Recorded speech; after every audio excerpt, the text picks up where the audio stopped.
नमस्कार दोस्तों, अगर आप साल 2026 में अपना जाति, आय या निवास प्रमाण पत्र बनवाने जा रहे हैं, तो यह वीडियो आपके लिए बहुत ज़रूरी है। सरकार ने 5 मार्च 2026 से इन प्रमाण पत्र को बनाने के नियमों में बड़े बदलाव किए हैं।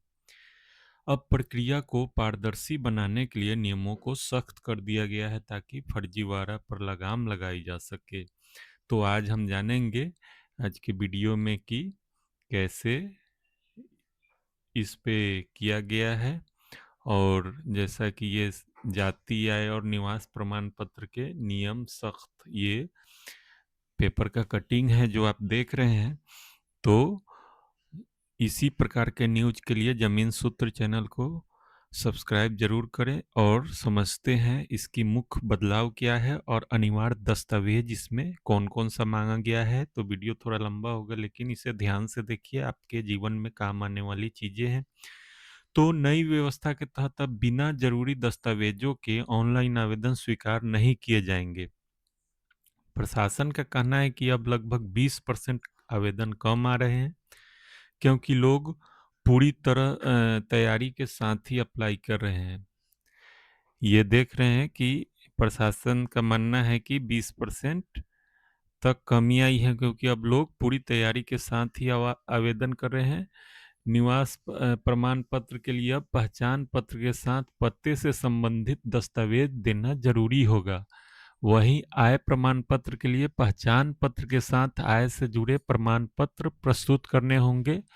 प्रशासन का मानना है कि इससे गलत जानकारी देकर प्रमाण पत्र बनवाने की प्रवृत्ति पे अंकुश लगेगा। कुछ दिन पहले आपने देखा होगा कि कुत्ते के नाम से निवास प्रमाण पत्र बनवाया जा रहा है, तो ये इस पे रोक लगाने के लिए ऐसा किया गया है। अब समझते हैं जाति प्रमाण पत्र के लिए नियमों में क्या बदलाव किया गया है। तो अब आवेदन के साथ पहचान पत्र के अलावा जमीन का खतियान देना अनिवार्य होगा। तो ये तो ठीक है, जिसके पास अगर जमीन नहीं होगा या उस तो क्या किया जाएगा, और जिसके दादा परदादा या पिता के नाम से है तो उसे वंशावली संलग्न करना होगा, ताकि उसका पारिवारिक संबंध है उसकी पुष्टि की जा सके। सरकार ने खतियान, दान पत्र और अन्य राजस्व अभिलेखों को भी वैध दस्तावेज के रूप में मान्यता दी है।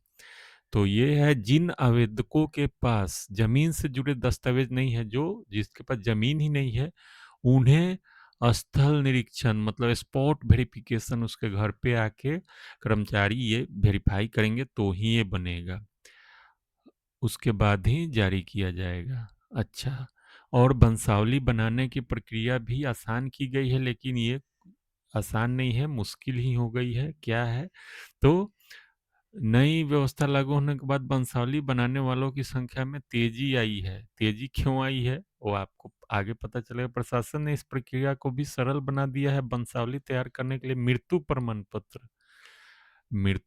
पत्र तो नहीं चाहिए कि अनिवार्यता समाप्त कर दी गई है, लेकिन इसमें केवल पारिवारिक विवरण के आधार पर वंशावली बनाई जा रही है। हालांकि इसमें बेटियों, बहनों का नाम शामिल करना अनिवार्य कर दिया गया है, तो ये मुश्किल आएगी, जिससे पारिवारिक संरचना की पूरी जानकारी दर्ज हो।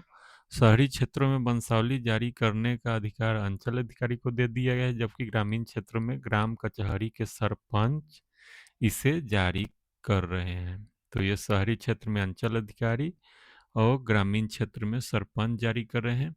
अब समझते हैं क्रीमी लेयर प्रमाण पत्र के बारे में।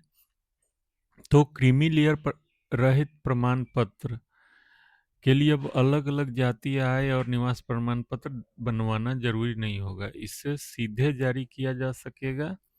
साथ ही इसमें जाति और आवास का उल्लेख होने के कारण कई मामलों में यह वैकल्पिक रूप से भी उपयोगी होगा।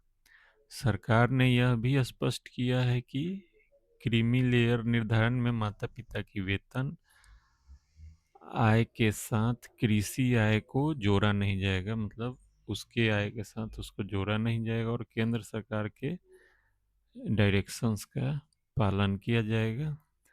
तो ये है। और जो एफिडेविट लगाया जाता था पहले, जो नोटरी या कार्यपालक दंडाधिकारी इसे मतलब एफिडेविट उनसे नहीं करवाना है, खुद अपने आवेदन के साथ स्वयं के द्वारा दिया गया शपथ पत्र ही आप खुद ही शपथ पत्र दे दीजिए और वो मान्य होगा। तो आपको नोटरी या एसडीओ के पास दौड़ने की आवश्यकता नहीं है। तो ये महत्वपूर्ण बदलाव किए गए हैं ताकि काम में पारदर्शिता आए और लोगों को आसानी हो। तो ये था आज का ट्यूटोरियल, और इसी तरीके का आगे भी वीडियो देखने के लिए चैनल को सब्सक्राइब करो, वीडियो को लाइक और शेयर जरूर करें ताकि दूसरे लोगों को भी पता चले। Thanks for watching.